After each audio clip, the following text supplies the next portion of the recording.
ओम नमः शिवाय। मित्रों, आप सभी को शिव महापुराण में वर्णित महत्वपूर्ण बातों की जानकारी वीडियो के माध्यम से दी जाएगी। मित्रों, वीडियो 5 भागों में बनाया गया है और प्रयास यही रहेगा कि भगवान शिव से जुड़ी हर महत्वपूर्ण बात आपको बताई जा सके। शिव महापुराण के पहले भाग में आप सभी का स्वागत है। प्रेम से बोलिए हर हर महादेव और कमेंट में ओम नमः शिवाय जरूर लिखिएगा। मित्रों, वास्तव में आज वक्त इतना व्यस्त है कि उसके पास समय नहीं है धार्मिक ग्रंथों पढ़ने का।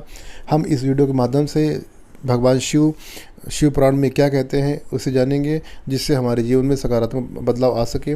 शिव पुराण में शिव जी की भक्ति शक्ति के साथ साथ उनके विभिन्न अवतार, ज्योतिर्लिंग और बाबा भोलेनाथ के चरित्र का विस्तृत प्रकाश डाला गया है। मित्रों, चलिए जान लेते हैं कि शिव महापुराण में कौन सी महत्वपूर्ण बातें बताई गई हैं। मित्रों, सायंकाल का समय भगवान शिव का होता है। ये एक ऐसा समय होता है जब वे अपनी तीसरी नेत्र से तीनों लोकों में दिख रहे होते हैं और नंदी गणों के साथ भ्रमण कर रहे होते हैं। सूर्यास्त से पहले यानी 45 मिनट का पहले का समय और सूर्यास्त के 45 मिनट के बाद का समय प्रदोष काल कहलाता है। इस समय घर में धूप दीप और भगवान की आरती करनी चाहिए। प्रदोष काल के समय कटु वचन, अनैतिक काम, कलह, लड़ाई झगड़ा, संभोग करना, भोजन करना, यात्रा, ये सब काम नहीं करने चाहिए। ये काम करने से बाबा भोलेनाथ क्रोधित होते हैं, नाराज हो जाते हैं। बाबा भोलेनाथ शिव पुराण में कहते हैं कि धन हमेशा सही तरीके से कमाएं, मेहनत से धन कमाएं। जो धन कमाएं उसके 3 भाग बढ़ना चाहिए। एक भाग स्वयं के लिए रखें, अर्जित धन का कुछ भाग धर्म कर्म यानी तीर्थ यात्रा, भंडारा और जन कल्याण के लिए रखना चाहिए और एक भाग भविष्य के लिए बचा के रखना चाहिए। किसी काम को करते समय यह याद रखें कि आप खुद के साक्षी और गवाह हैं। आप जो भी अच्छा बुरा काम कर रहे हैं उसके फल के जिम्मेदार आप स्वयं हैं। इसलिए गलत काम करते समय ये मत सोचिए कि आपको कोई देख नहीं रहा है। इसलिए मनुष्य को पाप कर्म से दूर रहना चाहिए। भगवान शिव कहते हैं कि हम जैसी कल्पना और विचार करते हैं हम वैसे ही हो जाते हैं। सपना भी कल्पना है। भगवान शिव ने इस आधार पर ध्यान की 112 विधियों का विकास किया है। अच्छी कल्पना करें, सकारात्मक सोचें तो आप हमेशा अच्छा होगा। मित्रों, शिव पुराण में कहा गया है कि हमें क्रोध नहीं करना चाहिए। किसी को ऐसे वचन नहीं बोलने चाहिए जिससे दूसरे को क्रोध आ जाए। क्रोध से विवेक यानी हमें सोचने समझने की क्षमता नष्ट हो जाती है। व्यक्ति को सही गलत का भान नहीं रहता है।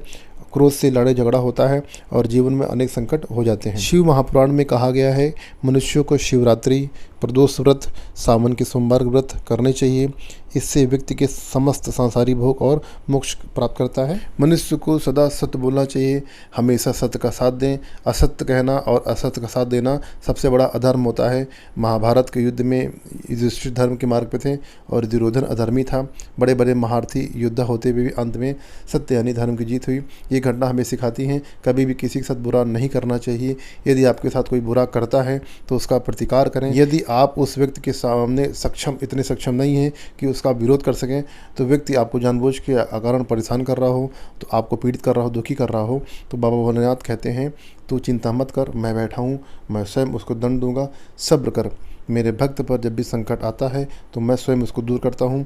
जब मेरा भक्त रोता है मैं सुनता हूँ और मेरा भी हृदय द्रवित हो जाता है। मित्रों, शिव महापुराण में कहा गया है मनुष्य की अनावश्यक इच्छा दुख का कारण होता है।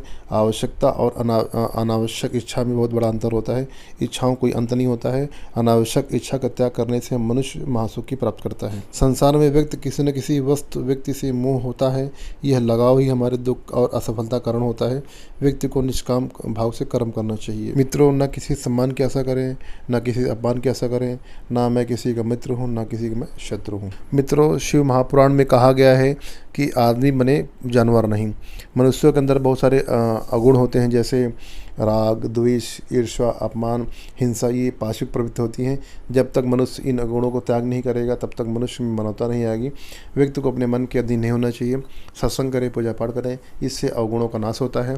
शिव जी मृत्यु के देवता है, संहारक हैं, वैरागी हैं और योगी हैं। मित्रों, शिव महापुराण का पाठ करने से सभी मनोकामनाएं पूरी होती हैं। निसंतान लोगों को संतान की प्राप्त होती है। शिव महापुराण का पाठ करने से समस्त प्रकार के कष्ट और पाप नष्ट होते हैं। शिव महापुराण का पाठ करने से वैवाहिक जीवन में संबंधित जो समस्या होती है उसका समाधान होता है। तो मित्रों, अगले भाग में 12 ज्योतिर्लिंग की रहस्यमय जानकारी लेके आएंगे। तो मिलते हैं अगले वीडियो में। ओम नमः शिवाय। जय श्री महाकाल।